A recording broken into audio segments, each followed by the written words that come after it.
শদিয়া ৰুক্মিণী উদ্যানত শ্ৰী শ্ৰী শ্ৰীকৃষ্ণৰ ৰাস মহোৎসৱ উপলক্ষে ভাষা ৰোজা হেমচন্দ্ৰ বৰুৱা সোঁৱৰণী গছপুলি ৰোপণ পৰিৱেশ সুৰক্ষা সমিতি ২৬ ডিচেম্বৰ তাৰিখে শদিয়া ৰুক্মিণী উদ্যানত ৰামদূত বেচৰকাৰী সংস্থা উদ্যোগত বৃহত্তৰ শদিয়াবাসী ৰাইজৰ সহযোগত শ্ৰী শ্ৰী কৃষ্ণৰ ৰাস মহোৎসৱ উপলক্ষে পৰিৱেশ সুৰক্ষা সমিতিৰ ভাষাৰ ওজা হেমচন্দ্ৰ বৰুৱা সোঁৱৰণী গছপুলি ৰোপণ কাৰ্যসূচী ৰূপায়ণ কৰা হয়।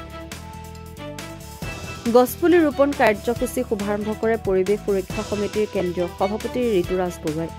গছপুলি শুভাৰম্ভ কৰি কেন্দ্ৰীয় সভাপতি ঋতুৰাজ বৰুৱাই সমগ্ৰ অসমত আয়োজন কৰা ৰাস মহোৎসৱ সমিতিসমূহৰ বিষয়ববীয়াসকলক পৰিৱেশ প্ৰদূষণ নিয়ন্ত্ৰণৰ বিষয়টো গুৰুত্ব সহকাৰে লৈ গছপুলি ৰোপণ আৰু প্ৰতিপালন ব্যৱস্থা কৰিবৰ বাবে আহ্বান জনায়। গছপুলি ৰোপণ কাৰ্যসূচীত উপস্থিত থাকে শ্ৰী শ্ৰীকৃষ্ণৰ ৰাস মহোৎসৱ উদযাপন সমিতিৰ সভাপতি প্ৰশান্ত বৰা, উদযাপন সমিতিৰ মুখ্য সম্পাদক অভিজিৎ গগৈ, টাই আহোম যুৱ পৰিষদ শদিয়া মহকুমা সভাপতি ৰজনী বুঢ়াগোহাঁই, পৰিৱেশ সুৰক্ষা সমিতিৰ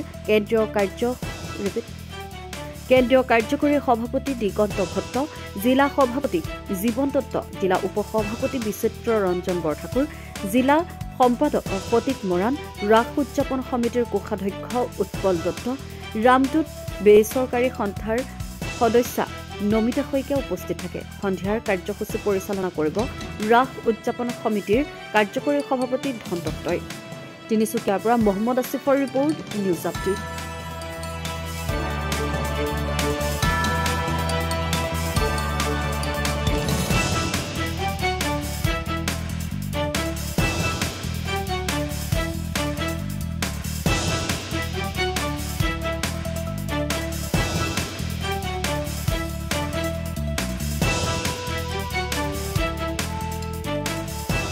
শদিয়াবাসী ৰাইজৰ সহযোগত আমি শদিয়াত পোনপ্ৰথমবাৰৰ বাবে শ্ৰী শ্ৰীকৃষ্ণৰ ৰাস যাত্ৰা উদযাপন কৰিবলৈ লৈছিলোঁ আৰু তাৰে আজি প্ৰথম কাৰ্যসূচী আমি আৰম্ভ কৰিবলৈ লৈছোঁ।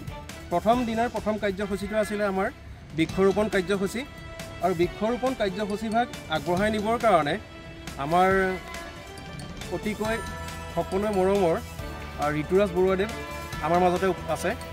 ঋতুৰাজ বৰুৱাদেৱক আমাৰ কাৰ্যসূচীভাগ আগবঢ়াই নিবৰ কাৰণে ঋতুৰাজ দেৱক লগতে তেখেতৰ সহযোগীসকলৰ লগতে চিনাকি কৰি আমাৰ হিতাৰ্থ প্ৰয়োজন হয়। আমাৰ বৰ্তমান সময়ত ৰাসৰ মহোৎসৱ গোটেই অসমতে সকলোৱে পালন কৰিছে আৰু তাৰ মাজতে আমাক এটা অতি গুৰুত্বপূৰ্ণ দায়িত্ব তেখেতলোকে প্ৰদান কৰিছে যে বৰ্তমান সময়ত পৰিৱেশ প্ৰদূষণৰ বিষয়টো তেওঁলোকে গুৰুত্ব সহকাৰে লৈ তেওঁলোকে গছপুলি ৰোপণৰ দৰে এটা গুৰুত্বপূৰ্ণ দায়িত্ব পালনৰ কাৰণে আমাৰ পৰিৱেশ সুৰক্ষা সমিতিক তেখেতলোকে দায়িত্ব অৰ্পণ কৰিছে।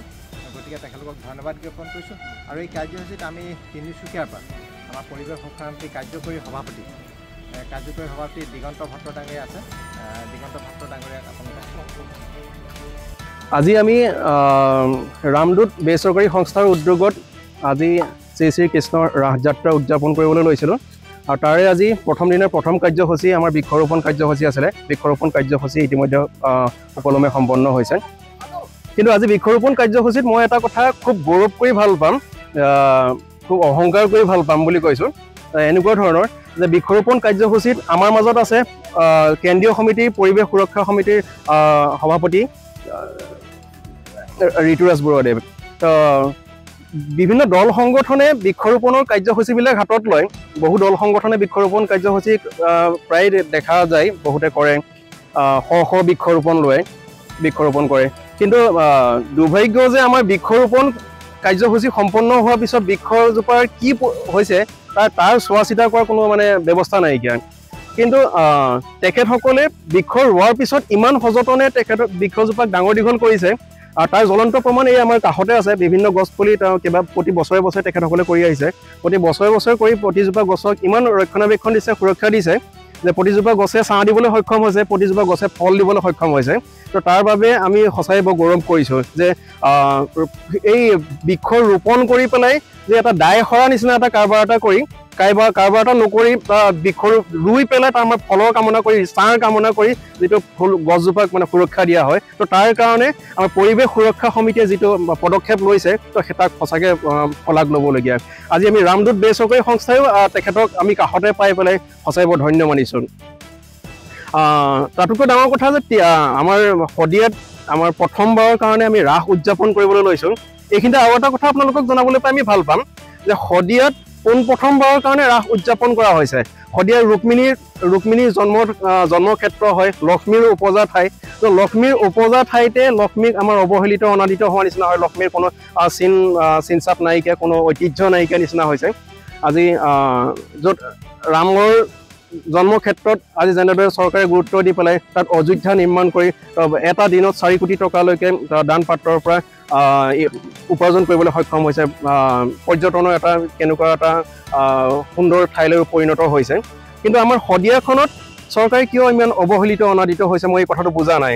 তো আমি ৰামদূত বেচৰকাৰী সংস্থাই আমি উদ্যোগ লৈছিলোঁ যে আমি পোনপ্ৰথমেই ৰাসখন আমি ইয়াত সুকলমে সম্পন্ন কৰোঁ, ৰাসখন আমি উদযাপন কৰোঁ। আৰু তাৰ কাৰণেই কেৱল মাজুলীয়ে নহয়, যদিওবা আমি মাজুলীয়ে দায়িত্বটো লৈছে, কিন্তু মাজুলীয়েও শদিয়া, ক্ষমা কৰিব, যোৰহাট, শিৱসাগৰ, দেৰগাঁও, ডিগবৈ, দুলীয়াজান বিভিন্ন ঠাইৰ পৰা কলা কৌশলীসকলক লৈ পেলাই তেওঁলোকে ৰাসখন এটা সুন্দৰ এটা ছেটআপ এটা প্ৰস্তুত কৰিছে।